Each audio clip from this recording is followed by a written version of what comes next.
Thank you. Thank you very much. What I love about events like these, that it's not just people coming together to hear ideas, it's that we all came here for the same reason. Every single one of us came here because we share something. We have similar values and similar beliefs, and it's the reason we showed up. We don't know each other, and yet we know something about each other.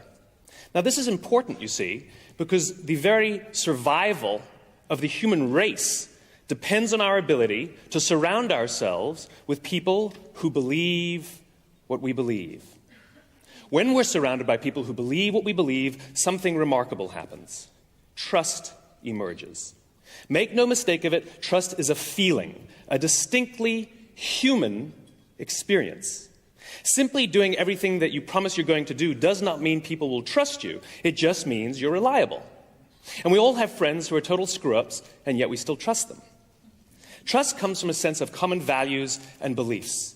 And the reason trust is important is because when we are surrounded with people who believe what we believe, we're more confident to take risks. We're more confident to experiment, which requires failure, by the way.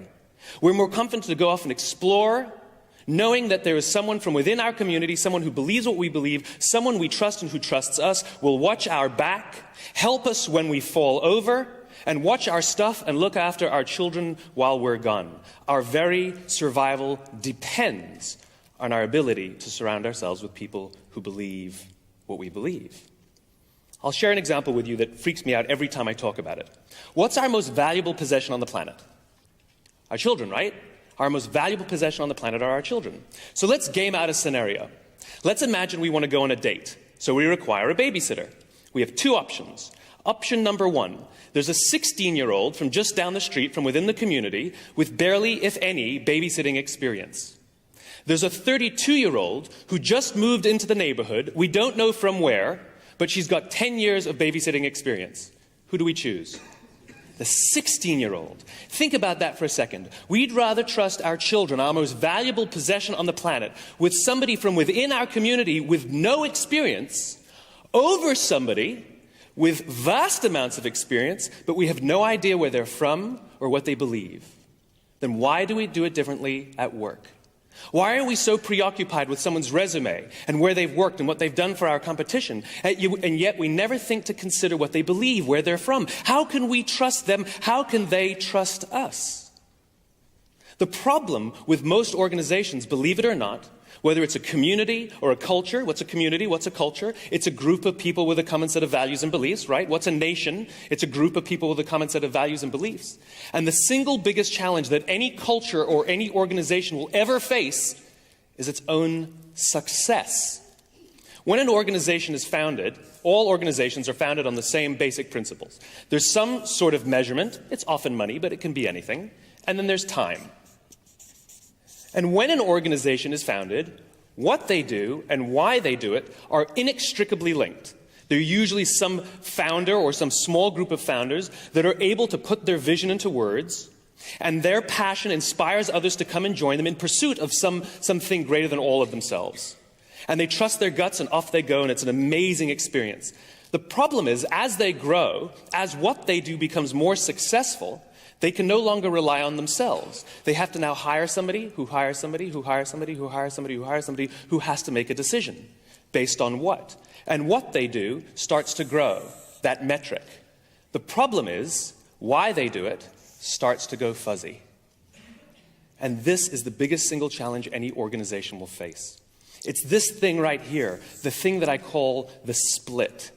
Symptoms of the split inside an organization are when stress goes up and passion goes down. Symptoms of a split are things like when the old-timers, the people who were there from the founding, from the beginning, start saying things like, it's not like it used to be. It doesn't feel the same anymore. They can't quite put it into words, but they know it's not the same. Even though the organization might be more successful than it ever was in the past, it's just not the same. Other symptoms are when the organization starts focusing more on what the competition is doing and worrying less about what they are doing. When they start asking outsiders, who should we be? How should we talk to you? At the beginning, they never asked anybody. They ran on their own passion and their own energy. This is what happened in such organizations like Apple. In 1985, Steve Jobs left Apple, and the company went like this, and Steve Jobs came back. And Howard Schultz left Starbucks, and Howard Schultz had to come back. And Michael Dell left Dell, and Dell had to come back. Now, whether they're clear on their own whys now or not is yet to be seen. But the point is that these founders, these visionary guys, physically embody the reason, the cause around which people showed up in the first place. And it reminds them why they come to work. Now, my fear is that one of my favorite organizations, an organization that I love, may be going through a split. United States of America, maybe you've heard of it. It's important to study America because, like a lot of things that happen in America, everything there is exaggerated. So we can learn a lot from them and hopefully learn things that we can apply to ourselves. Something started to happen in 1947 that embodies this idea here. My grandparents' generation was called the greatest generation. That's what we call them, the greatest generation. Because here was a generation that went off to war to fight this great evil, and everybody was united and unified in some sense of common cause and purpose and belief, and trust was at an all-time high. Even those who didn't go off to war, they were back and they were buying war bonds, and everybody was one. And there are stories of young men who would commit suicide. They'd shoot themselves when they didn't get called to action. We call them the greatest generation. What do I get? I'm Gen X. The unknown variable. They get the greatest generation, I get X. My parents are called the boomers. Why? Because their parents were doing it when they came back from war. They get the greatest generation. This sense of purpose, this sense of cause, this sense of why. But then they came back from war, and most of them had grown up during the Depression, and they wanted to now experience life a little bit. They wanted to buy some stuff and sort of, care about themselves a little more. They'd been giving so much their entire lives. And so the 1950s came. And the 1950s were defined by responsibility, going out there and giving the same kind of loyalty to your company as you gave to your country or to the cause. And we know what the 50s were like. Everybody gave and you devoted your life to the company. The problem is, as we started to become more affluent and the wealth of the country started to grow, that sense of purpose and that sense of cause and that sense of fulfillment and that sense of trust and that sense of happiness didn't grow with it. And this is bad, this is confusing. And so the 1960s, we responded to it. And we thought, well, this responsibility thing didn't work, so let's try irresponsibility. And the hippie movement was born, right? And the reason the whole hippie movement could exist in the first place is because the country was wealthier, so we could afford for people to drop off the grid, and our parents were wealthier, they were more affluent, so they could pay for us to do it. But we didn't get that sense of fulfillment. And so the pendulum swung again. And then we had the 1970s, the me generation, defined about looking out for your own happiness. And everybody had to have a guru, and it started to become very, very selfish. But that didn't really work either. And again, the whole time we're becoming more affluent, and yet that sense of fulfillment and happiness and trust is not growing with it. And then the 1980s, still that sense of me, but now business was cool again. And in the 1980s, we started to see something that had never been seen before. In the 1980s, we started to see companies using people to balance the books. This had never happened before, where they would use layoffs to make the numbers work. People to make numbers work. And then the 1990s came about, and .com, about the most selfish behavior you could find. Everyone wanted to get rich regardless of anything else. And again, the split continues. The only thing that happens, the only thing that really grows in organizations or societies that go through a split is that the distrust increases. We become distrustful of each other inside our own organizations. We become distrustful of management. We become distrustful of our politicians. And now we find ourselves here today, wondering what's going to do next. How are we going to find the sense of fulfillment? Technology is no help. Andy Grove, the founder of Intel, said that the only thing that the microprocessor ever did was make things go faster. And he's right. And it's making this go faster as well. Don't forget, technology is absolutely fantastic for the exchange of information and the exchange of ideas. Technology is absolutely wonderful for speeding transactions. It's wonderful for resourcing and finding people, but it is terrible for creating human connections. You cannot form trust through the internet. There's something called a mirror neuron, which they've recently discovered. That's one of the things that contributes to how people relate to each other and how we empathize. It's the feeling you get. It's the same part of the brain that lights up. They did these pictures where they did MRIs. They gave people a picture of someone smiling. And then in our own brains, when we see someone smiling, the same part of the brain lights up when we smile. It's what creates empathy. And it's necessary to create trust. Again, this very human bond. This is the reason why the video conference will never replace the business trip. You can't get a good gut feeling over a video conference. And I'm a big fan of the blogosphere. The bloggers think that the internet is the end-all, be-all of the world. Then explain to me why once a year, 20,000 bloggers descend on Las Vegas for a huge, big convention. Why didn't they just do it online? It's because nothing replaces human contact. It's the difference between leadership and authority. Leadership tells us why we're here in the first place. They remind us why we came here. Authority tells us what to do or tells us what goal to achieve. In the 1960s, Stanley Milgram did an experiment that we consider now quite unethical, but the results were remarkable.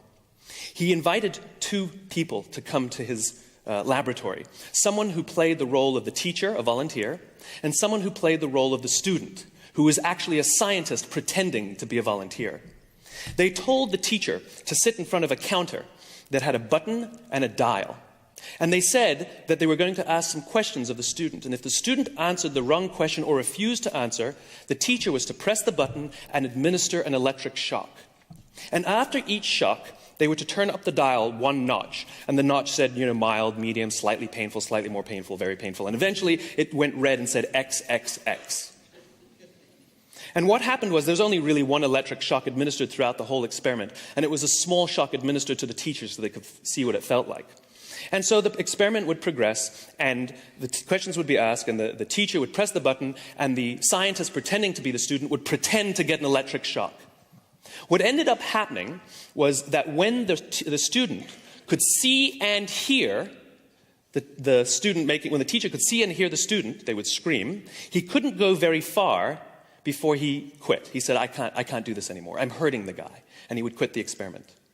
When he could see him, but not hear him, he could go further, but still not very far before he quit. And the authority figure would stand over him every time he would say, but I'm hurting the guy. The authority figure would say, it's imperative that the experiment goes on. And they would say over and over and over in their heads, the experiment must go on. They'd say it out loud, the experiment must go on.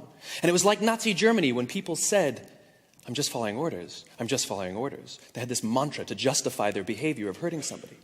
And then when they could hear them but not see them, they could go further still, but they still couldn't go all the way.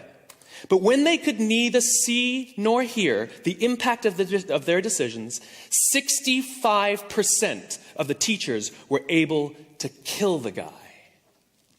The reason the experiment is unethical is because 65% of these people that came to help, thinking that they were good people, went home at the end of the day with the knowledge that they could kill someone. Now, what's our mantra of this day and age, I wonder? Is it shareholder value, shareholder value, shareholder value? What is our mantra that we're using to justify the decisions we're making of people that we cannot see and that we cannot hear, and we don't know the impact of the decisions we're making? And you know what the people who had killed the guy, what their biggest concern was? Is anything going to happen to me? Am I going to get into trouble? There was no concern for the person they just potentially killed. Now think about how we do business today. We largely do business on screens. There was a time that if you wanted to know what your employees thought about you, you walked out on the factory floor and you asked them. Customer service meant actually talking to the people who came into your shop. Now customer service means getting a reply to your email within 24 hours.